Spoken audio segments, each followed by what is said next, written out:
Welcome to the Soberish Uprising. My name is Holly Crevo, a former heavy drinker who started a Soberish Uprising of her own over 2 years ago, and everything in her life has changed.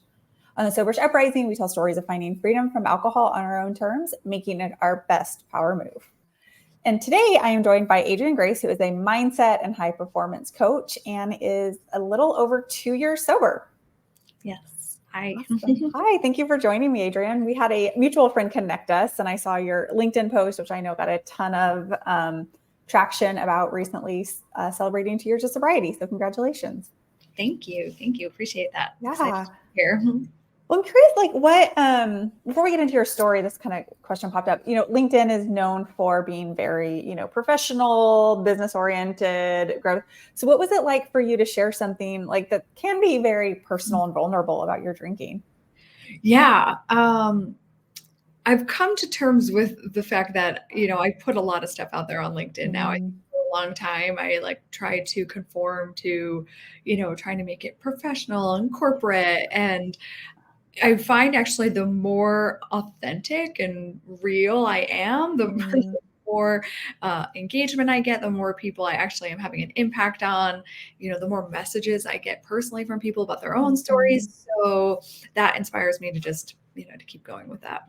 I love it. I love it. I know I had somebody be like, it takes such courage to post that out there. And I was like, well, thank you. And also sometimes I don't think my story is that unique either.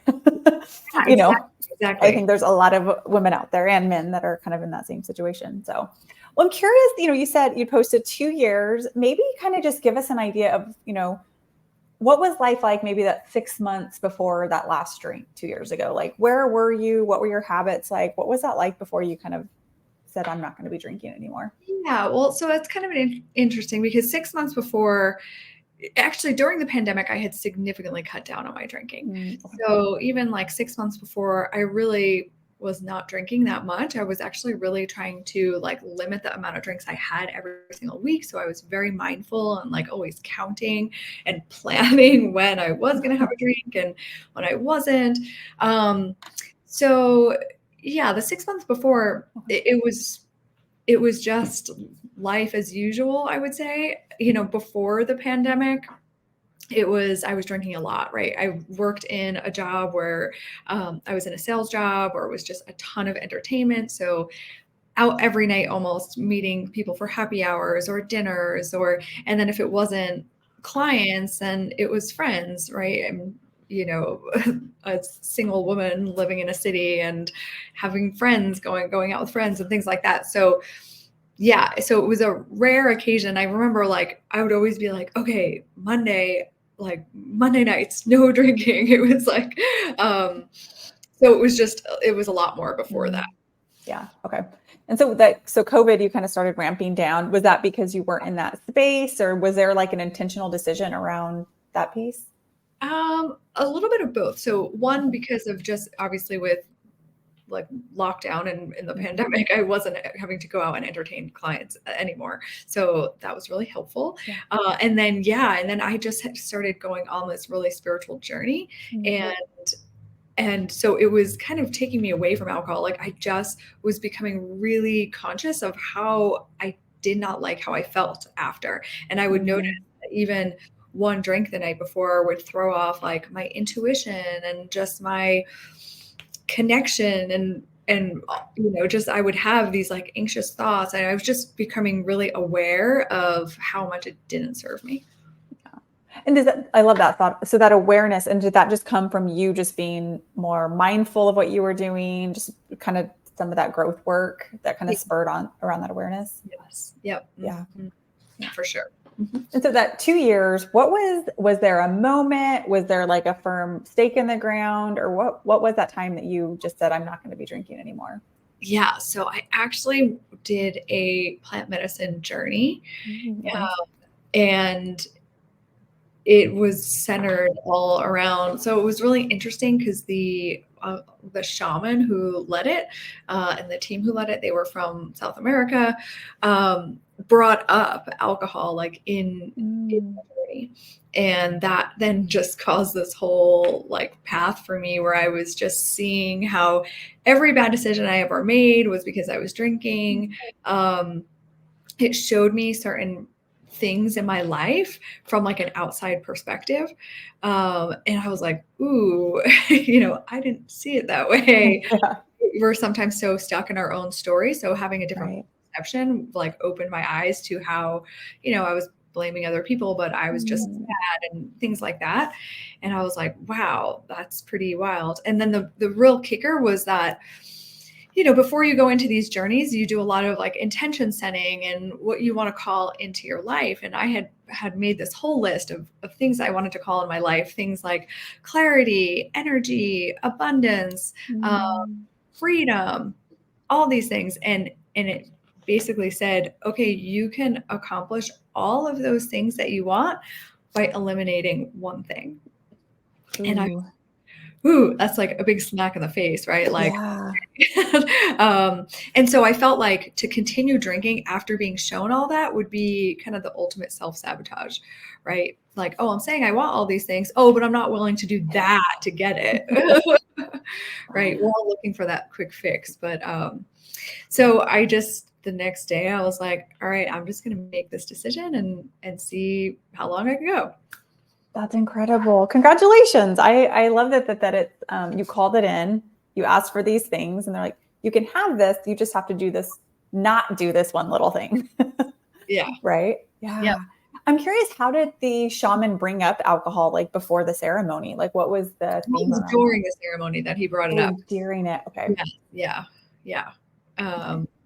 Yeah. He was just talking about alcohol and in a, just a different way. And that just sparked a whole thing for me. Right.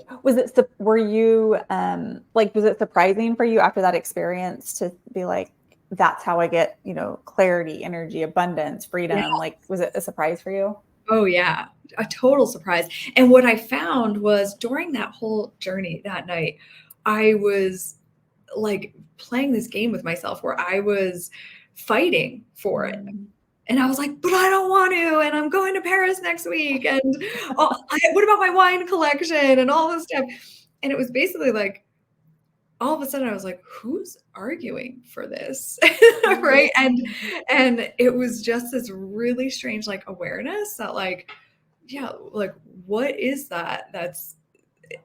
And Mm. because nothing was saying like you have to do this, right? It was just kind of showing me, okay, here's what you want, here's how you can get it. Oh my goodness. And I had this like really adverse reaction to it. And so, just even then that awareness of like, okay, what inside of me is like fighting for this? And so I was like, Yeah. ooh, I don't like that. And that's like the opposite of freedom, right? Freedom is such a high value of mine. And Mhm. to feel like, oh, I'm so tied to this that Mhm. I can't be free. Yeah. Yeah. That's interesting. And like, I don't know you very well at all, but I sense like an independent, an experience, freedom, like you just want to live all these things. And then you're sitting there like grasping onto your wine bottle and you're like, what is going on? Yes, yes, exactly. I was like, what? Like, yeah.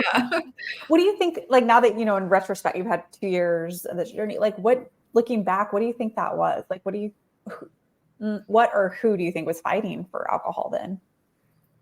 That's a great question. And I'm hesitant what's coming to me, and I'm like hesitant to say this, but like the big thing that the shaman was talking about was that like alcohol is a spirit. Mm. And he was talking about the spirit of alcohol and how it, it affects our energy field, it affects our Yeah. mind, it affects our thinking. And that's actually what I thought that maybe it was like the spirit Mm. of alcohol still inside of me, Yeah.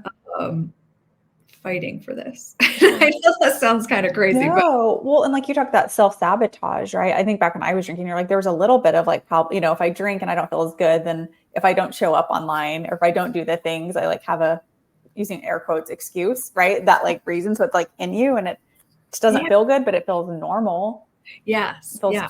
it's not comfortable, but also not comfortable. Yeah.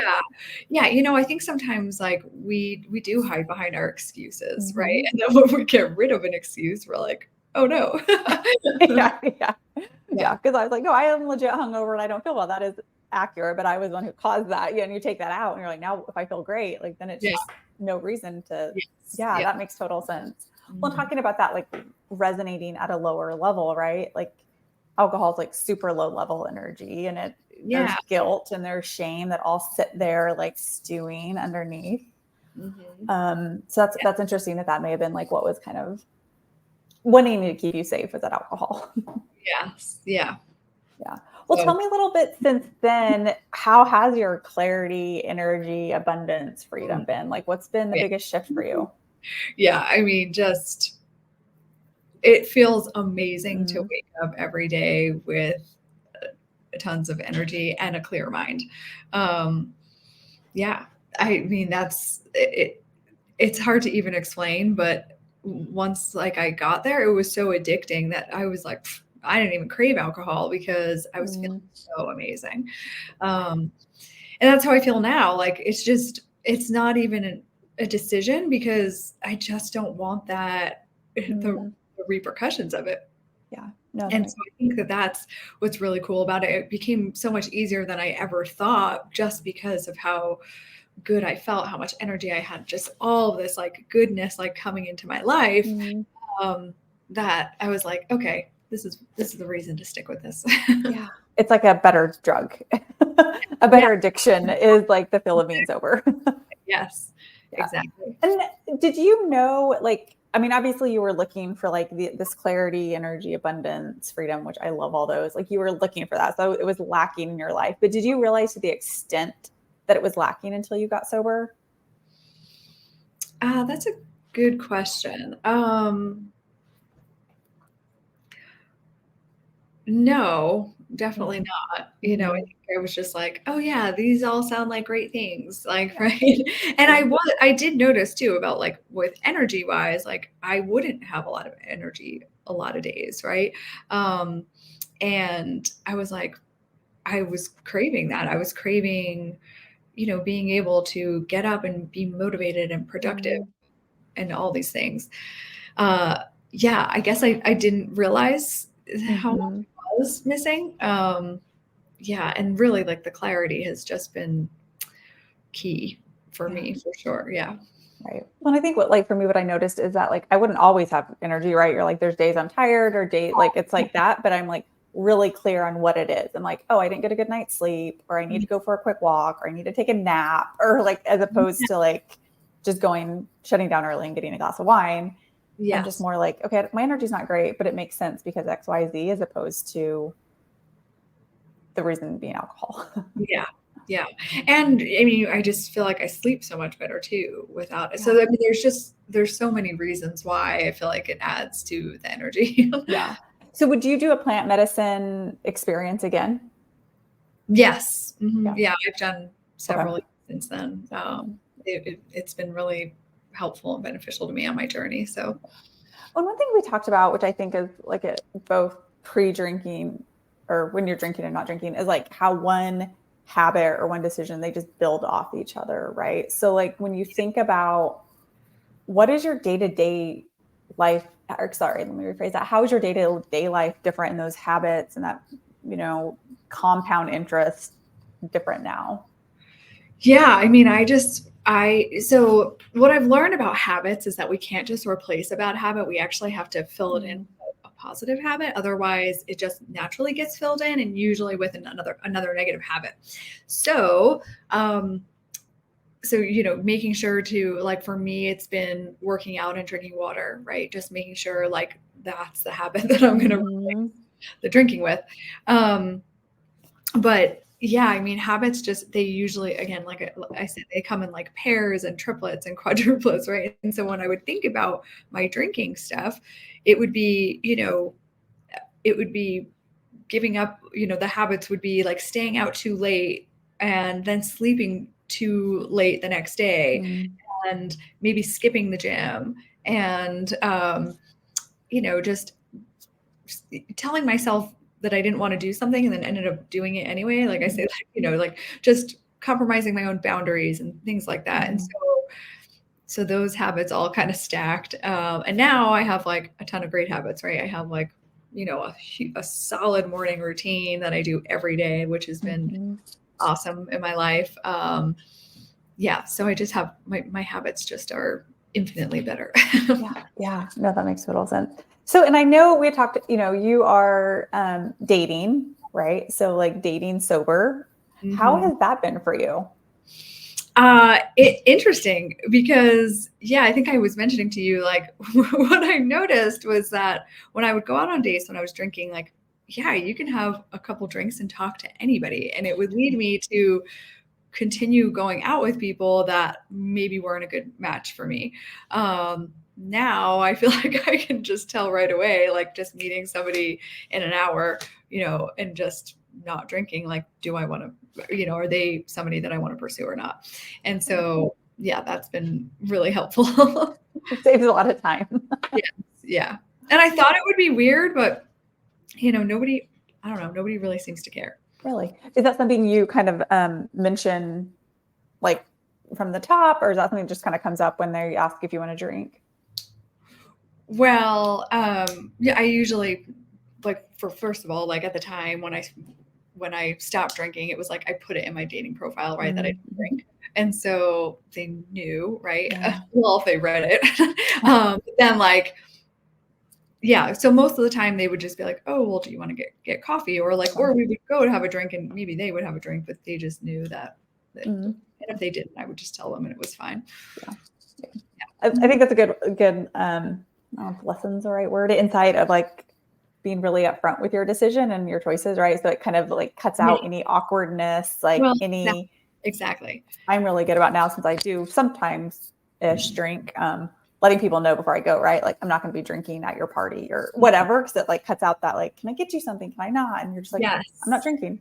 Yeah, yeah, yeah. And that's actually what happened to me when I decided not to. I like sent out an email to my email Mm-hmm. list being like, "Hey, I'm making this decision, and friends, family, please support me in that." So it was kind of like everyone knew, and so I felt like that was really helpful for a multitude of reasons. One, it was like public accountability, which I think Mm-hmm. is crucial when you're making, a big decision like that.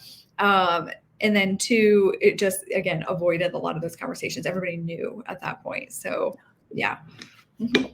What was the response like when you told people this was like your decision? Um, Good, right? I mean, I think for the most part, everyone was like, "Wow, like good for you." Mm-hmm. um, a few people, you do end up, I don't want to say losing friends, but like Mm-hmm. kind of, right? There's some people that you just fall off with, and that's okay. And not everyone's going to support it, and it really reflects back to a lot of people. If somebody has something, with their own drinking, me not drinking is going to be like a big mirror for them. And so, it hasn't always been all positive, but I just have to remember that, anything negative is not to be taken personally at all. It's like Mm-hmm. their own stuff. Yeah. It's not your stuff, it's their stuff. Well, and I love that because I know like clients I've worked with or people I've found on the podcast are like kind of, they want to keep it like a little bit of a secret, right? Because they're like, I don't know what this is going to look like. I've said I wasn't drinking before. I don't want to tell anybody because 3 weeks later, if I have a drink, I don't want to have like, it's a whole thing. So like, Yeah. tell me like what prompted you to like kind of make this bold statement? Because from what our conversation is like, you aren't saying you're never going to drink again for the rest of your life. Yeah. Yeah. Like what I mean, I love you did that because I think it takes a lot of courage and like self-trust to be like, I'm not. And if I change my mind, I'll tell you then. Yes. Yeah. But Yeah, I think we all like have to get like really comfortable with like our own decisions, right? mm-hmm. And like, okay, if we're going to make an announcement and just say like, "Hey, I'm not going to drink for a little while. Like, I don't know how permanent this is going to be." But then if you decide on your own terms to go back to it, to like release any of that guilt, any of that shame, Mm-hmm. just knowing that like you're your own authority, like you're making the best decisions for you. I think a lot of times we have those feelings of guilt and shame is because we're betraying ourselves, that we know that it's not good for ourselves, Mm-hmm. right? And so then we do it and then we have these adverse reactions. But if you're doing it consciously, like how you are, right? If you're just Mm-hmm. consciously deciding to have a drink, I think that's completely fine. And then you're not going to have all that baggage of that Yeah. emotional garbage that comes Yeah. with it. Yeah. You just are like, you know what, I'm going to have a drink. And that's what I say. At some point, I probably will. I probably Mm-hmm. will have, a glass of wine with a nice dinner at some point, Mm-hmm. or a glass of champagne at a wedding. Just for me at this point, it's been easier just to say no to it all. Yeah. Um, Yeah. But I think at some point that will be my path. And then I'll just have to be okay with that. And Yeah. even, coming on and preaching about not drinking, I have to just be like, this is my path now. And okay. And it still serves like the higher version of Adrienne you want to be, right? That like, Yes, exactly. if you get where like a glass of wine every 6 weeks doesn't affect you, then like amazing. Yes. Because I think sometimes too, we can focus so much on the like not drinking that we're just as miserable as we were when we were drinking. Cause it just, it's just this like guilt and shame. And you're just like, it kind of defeats the purpose of doing it with a focus on it. Mm-hmm. Yeah. Yeah.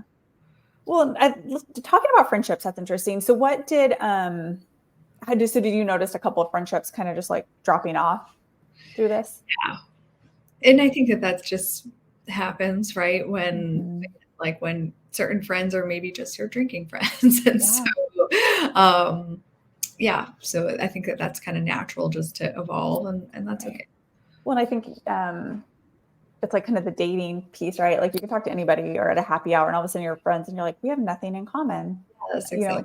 And I think it's also, it feels in the society we live in, not drinking is a big life decision, right? It does change everything. So I think it's no different than when people have kids or they quit their jobs or they get whatever that is. Like it still kind of shakes it up a little. Yeah. What's cool is that it's becoming like trendy now, right? I think a lot more people are experimenting with it. I think it's just much more acceptable at this point. Right. Yeah. And I love that idea of like you kind of saying, if at any point I change my mind, because we can get caught in this like binary thinking, right? It's like black and white and it doesn't fit in the box. Like we're like that with most things, right? From political party to sexuality to drinking, whatever it is, we're just very much like, that doesn't make sense. So I think in this space makes people uncomfortable, but to your point, like having that self-trust, it's your life. Nobody dictates that. And then you just know like what's in here. Exactly. Mm-hmm. Yeah. So when you think of like who you were 10 years ago, what's the biggest difference? I'm just using 10. It could be whenever you were kind of more in that heavy drinking. What's the biggest difference you've noticed between now or then and now? Yeah. There's been so many differences, but a huge difference for me has been, I sent an email out about this to my email list, but it's about my like emotional maturity. So I think that what I realized is that I used drinking a lot to run from uncomfortable feelings and never really dealt with uncomfortable feelings and emotions. And so just, used that as a Band-Aid, and not having that has made me get in touch with what I'm actually feeling and be able to like process my emotions and understand my emotions and actually like work with them more and like translate them. And that's just been a really cool process to go on. Yeah. When you think of like, if somebody was listening, how do you define emotional maturity? If they're just kind of like, what do you mean by that? Like, how do you define emotional maturity? That's a good question. I would say just like your ability to be with your emotions and not react from your emotions. Yeah. Well, and I think like anything, it's alcohol slows us down, right? So even if we think with our emotions, it's like muddied. It's like a filter is on it, right? You're like, you're not really. So you think you are, and then you rip it off. You're like, oh, I wasn't at all. That's interesting. Yes, right. And I feel like a lot of times alcohol can bring up a lot of negative emotions, and we mostly project them outwards, right? Blaming other people for things, and yeah. Yeah, that's interesting to that emotional maturity, which I can that resonates for me. And so I think it's, when we think of alcohol, what I hear a lot of people is like, my skin will get better, I'll lose weight, like all these like physical aspects, which are true. And like the sleep is amazing. Yeah. But like, for me, I know like it's the emotional and the mental that is like hands down better than like the physical. Is that the same for you? 100%. Yeah. Because what I realized is that the alcohol was actually creating a lot more anxiety. We think that the alcohol is like, oh, going to take the edge off, and after a long day, it's going to help settle us down. But actually, it's causing a lot of the anxiety. And that was that cycle that I was in. Like, oh, okay, I'm going to have a drink to ease my anxiety. And then it would like flare up even more the next day. It was just like this perpetual cycle. So I think that, getting a grasp on that is huge. Yeah. It's so sneaky too. It's like insidious, right? Like it comes in and it like for a split second, it helps with anxiety. And then it just like triggers it more and you don't sleep as well. And you wake up and you're tired and you don't go to your workout and you don't like, you snap at somebody, you're somebody you love. And then all of a sudden you're anxious again. And then it's just like this. I always say, I was like, I didn't even know I was anxious until I wasn't when I quit drinking. Yes. Like I knew it was a little, I thought it was like normal. I was like, oh, it's who I am. Yeah, exactly. It's like, oh no, it's just because you're drinking all the time. Mm-hmm. So, and I know that you're open to kind of what this future looks like. So how do you think you'll know if it is the right time to start drinking again? I don't know. I just think Yeah. when the time comes, and I really do just try to be in the moment at this point. Yeah. Not to think so far away. I think when I start thinking like, I'm never going to have a drink again, that feels really scary. And that's why I say like, okay, just one day at a time. And if I ever want to have a drink, that option is always there, right? I'm not shutting myself off completely. But who knows when or where, what that looks like. Yeah. That's kind of a tough question. Well, I think that what you touched on is that freedom to decide and like not say forever how like overwhelming that is. Because do you think you would have been able to even think about quitting alcohol if you would have had to commit for like the rest of your life? No, not at all. Definitely not. Yeah. It's a scary thing. Because I went from drinking every week to nothing at all. And so, again, I did cut down during the pandemic, but I still was having, I think it was like 5 drinks a week I think it was 5 drinks a week. I don't know. So anyway, so like going from so that is still a decent amount, right? That to nothing. So yeah, I wouldn't have made that decision if it was like, if I was just saying like, I'm never going to drink again. And so that's, I think, important for everybody to understand too, that like, you don't have to draw that hard line in the sand. You can just like take a pause and see how that feels and, play with it. Yeah. Well, I'm like, if you would have told me I have to quit, even now, as good as I know as it feels, like I still am like, ever like that. And so it's fascinating. Like, and even you like 2 years, not a drop of alcohol, you're still like, ooh, forever feels like a lot. Yeah, it does. Even after we do it. Well, a couple of questions to wrap up. If somebody's listening and they are kind of in this space of wanting more for their life, but they think maybe alcohol has a little something to do with it. What is something that worked for you in your sobriety, or a tip of advice you'd give somebody listening? Yeah, I mean, I really thought about that version of Adrienne, right? That highest version of Adrienne who's like accomplishing all her goals, like has a lot of badass habits, and is living the life that I want to be living. Just kind of tuning into that energy and being like, and making the decision from that place. Like, actually, she chooses not to drink. And then like shifting my whole identity around it, being like, I am a woman who does not drink, I think has been super helpful for me. Right. So tuning into the energy of that higher self and then like changing my current identity now to match that. Yeah. Well, it sounds for you that identity shift was an easier piece, but did you kind of struggle with that at the beginning of that shift of identity? I mean, no, actually, not really. I just kind of was able to decide. I mean, I've learned even just in my coaching, I talk a lot about decision, and everything always starts with a decision. And I have a great article on decision if anyone wants to read it. That's helped me so much in my life. Just make a firm decision and go. And so I think that was a big thing that played a part in me too, was just like, okay, make a decision. You could always course correct. You could always go back the other way, but just like, instead of being in that very like ambivalent, oh, maybe I will, just making the decision, I think is helpful. Yeah, no, I love that. There's like, one time I did a decide thing, and it was like decide, the definition is like to cut off. And I love that idea. It's like, it's just to cut off anything that's not that, right? Which I think is, and we'll link that article in the show notes because I'd love to have it to share with people. And we'll also put how to get a hold of you. But we spend so much time waffling in indecision, don't we? Like, should I not? And it's like 2 weeks later, you're like, I would have been done by now if I just would have decided something. Yes, it's actually one of the worst things that you can do to your mind is not make a decision. Because when you're in that state of ambivalence, it causes your whole mind and your body to be in this like chaotic state. So so just any decision is better than no decision. Yeah, absolutely. Thank you for sharing that. And then finally, what does soberish mean to you? I'm sorry, you said, what does soberish? Yeah, what does soberish mean to you? I mean, I think it means like making your own definition of what it means, right? And that like we can create create our own rules. We can create like what feels good to us. I think that is one of the most important things. Like, what feels good to me, right? What am I doing? Like, am I in alignment with my highest truth? Am I in alignment with what feels good to me? And just creating that definition for ourselves, right? Whether it means completely not drinking, or maybe it means like having, 2 drinks a week or whatever it is. Maybe it's engaging in some other substances that are good, that help you. And so, yeah, I think it's just really making your own decision on like what feels right for you. Yeah, I love that. Thank you for sharing.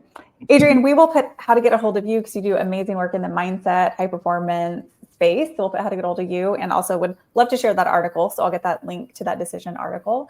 And thank you for everybody for tuning in. Please leave us a review, send to a friend. We appreciate all the support you give us.